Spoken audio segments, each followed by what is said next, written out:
मोसानो मोजां मोनगिरिफोरनि थाखाय मोनसे गोजोनथाव रादाब। बड'लेण्ड डान्स फ्ल'र आरो आर्ट एन्ड मोशन डान्स स्टुडिय'आ लानानै फैदों मोनसे गोजोनथाव रादाब। दुलाराय आसाम आरो आसामनि बायजोनि मोसागिरिफोरनि थाखाय बे गोजोनथाव रादाबा। बड'लेण्ड डान्स फ्ल'र आरो आर्ट एन्ड मोशन डान्स स्टुडिय'नि बानजायनायाव खुंफुंजानो थांगासिनो दङ बड'लेण्डनि देरसिन डान्स कम्पिटिशन। बड'लेण्डनि देरसिन dance competition Bodoland dancing star season 4आ बिटिआरनि सदर सहर क'क्राझाराव खुंफुंजानो थांगासिनो दङ। बड'लेण्ड डान्सिं सिजन 4नि अडिशन राउन्डआ फैगौ 20 जुलाइनिफ्रायनो जागायगोन। बिटिआर आसाम आरो आसामनि बायजोनि दाब दाब थावनिफोराव बे अडिशन राउन्डखौ खुंनाय जागोन।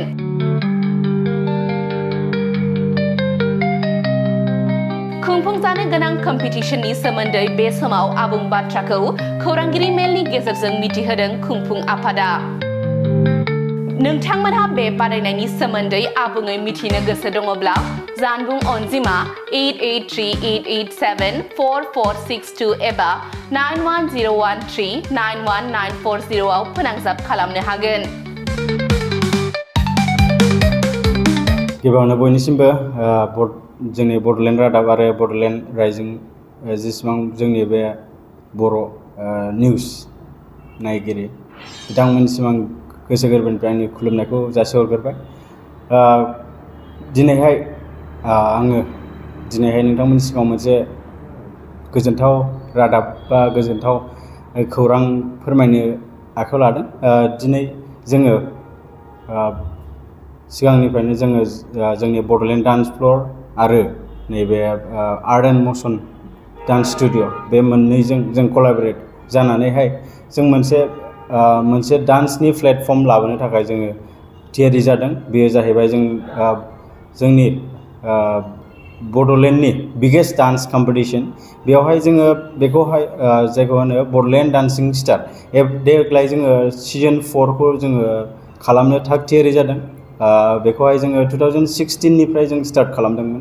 2016आवहाय जोङो बड'लेण्ड डान्सिं स्टार सिजन 1खौ जोङो स्टार्ट खालामबाय आरो 2017 आरो 18 सिमावहाय जोङो 2018 सिमावहाय जोङो सिजन 3सिम खालामनानै माखासे जाहोननि थाखाय जोङो गेप्स थाथ'नाय जादोंमोन। लोगोसे बायदि बायदि जाथाय जेरै कर'ना जानानैहाय जोङो बेफोरखौ दोनथ'नाय जादोंमोन। बिनि उनावहाय दा जोङो फिन देग्लायहाय 2025 मायथाइयावहाय जोङो बेखौहाय सिजन 4खौहाय खुंफुंनो थाखाय थि खालामनाय जादों। दा जोंनि गिबि अडिशन बेखौहाय जोङो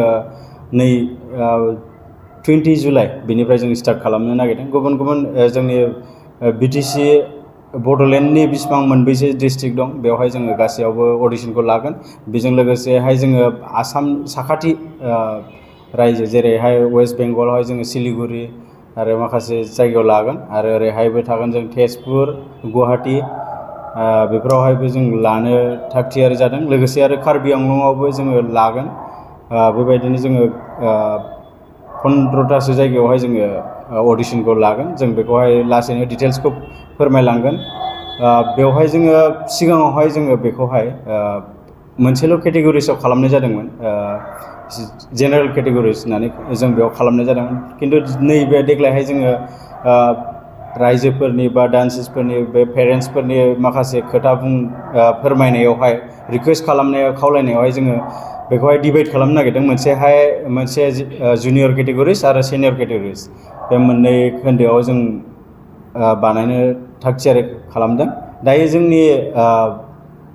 जोङो बेवहाय टटेल प्राइस हिसाबै जोङो 1 लाख रां खालामनाय जादों। बेखौहाय जोङो मोननै केटेगरिसआव रानगोन 1 लाख रांखौहाय। आरो जों फाइनालखौहाय जों जे अडिशन लाखांनानै फाइनालखौहाय जोङो नै क'क्राझारावनो बानायगोन। क'क्राझार जोंनि बिटिसिनि जि केपिटेल बेवहायनो बानायगोन। क'क्राझारनि जोङो कालचारेल कमप्लेक्सखौनो जों टारगेट लादों। बेयावनो जों थि खालामनाय जादों। बेवहाय जोङो जाज हिसाबैहाय फाइनालाव जाज हिसाबै जोङो बाहेरानिफ्राय लेंहरबाय थानाय जायो। सिगाङावहायबो जोङो गोबां इन्टारनेसनेल लेभेलनि लाबोनाय जादोंमोन। सिगाङाव जोङो एन्ट' जर्जमोनखौ लाबोनाय जादोंमोन आरो सिगाङावहाय जोङो दिल्लीनिफ्राय लाबोनाय जादोंमोन। देग्लायहायबो जोङो बाहेरानिफ्राय चेन्नाइनिफ्राय लाबोनो थि खालामबाय। बेयो जाहैबाय रवि वर्मा होननाय, बिथाङा सासे टेलेन्टेड करिय'ग्राफार, डान्स ट्रेनार। बिथांखौहाय जोङो रायलायजोब्बाय, बिथाङा जोंनियावहाय फैसिगोन। बेजों लोगोसे जोङो सानसेनि वर्कशपबो खालामनो थाखाय थि खालामनाय जादों। जों बिथांनि रोंगौथिखौ जोंनो फोरोंलाङो। बेनि थाखाय जोङो बिथांजों सानसेनि थाखाय जों वर्कशपबो लानो थि खालामनाय जादों। डेट हिसाबै जोङो फाइनाल डेटखौहाय जोङो 10 आगस्टआवहाय फाइनाल डेटखौहाय थि खालामनाय जाबाय।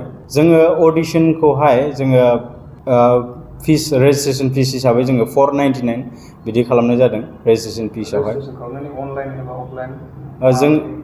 जोङो दा अनलाइन माने जोङो दा अफलाइनाव थादों। जों अडिशनखौहाय जोङो डाइरेक्ट अन द स्पट अडिशनावहाय जोङो रेजिस्ट्रेसनखौ लानाय जागोन। बेवहाय जोङो इन जेनेरेल नों बर' जा, जिगानो जा, जेखि जाथियानो जा, जेखि जायगानियानो जा, बयबो पार्टिसिपेट खालामनो हागोन। जों नट अनलि BTC नों इण्डियानिल' नङा, बाहेरानियाबो लानो हागोन। बेफोरबायदि जोंनावहाय जों बे सुबिदाखौ होगोन आरो। बे मोसानायावहाय जों डान्स कम्पिटिसन हिसाबै मडार्न डान्स, जेनेबा वेस्टार्न मडार्न, जोंनियाहाय बेवहाय जोङो जेनेरेल माने नोङो सोरबा फक मोसायोबाबो जों बेखौ जाज खालामगोन, सोरबा ट्रेडिसनेल मोसाबाबो जों बेखौ जाज खालामगोन। माने बेनि मुभ्सफ्रा नोंनि बे जिखि स्टाइलाव मोसादों, बे ट्रेडिसनेल मोसादोंबा बिनि ट्रेडिसनेल अरिजिनेल ट्रेडिसनेला ओंखारदोंना ओंखाराखै। जुदि वेस्टार्नफ्राव मोसायोबा, मडार्नफ्राव मोसायोबा, हिप हप मोसादोंबा बिनि अरिजिनेल हिप हप जादोंना जायाखै, बिनि स्टाइलफ्रा फैदोंना फैयाखै, बिनि फर्मा मा। नों हिप हप मोसादों खिन्थु नोंनि स्टेपाहाय बा मुभ्सआ नोंना ट्रेडिसनेल बा बबेबा लकेल माबा आलदा टाइपआव थाङोबा जों बेफोरखौ जोङो नायगोन आरो। जोङो ओरैनोथ' अडिशन राउन्डनि उनावहाय जोङो सेमि फाइनाल आरो फाइनाल बे मोननै राउन्डखौ लादेरनाय जादों। बे मोननैखौल' लानाय जागोन आरो सेमि फाइनाल आरो फाइनाल।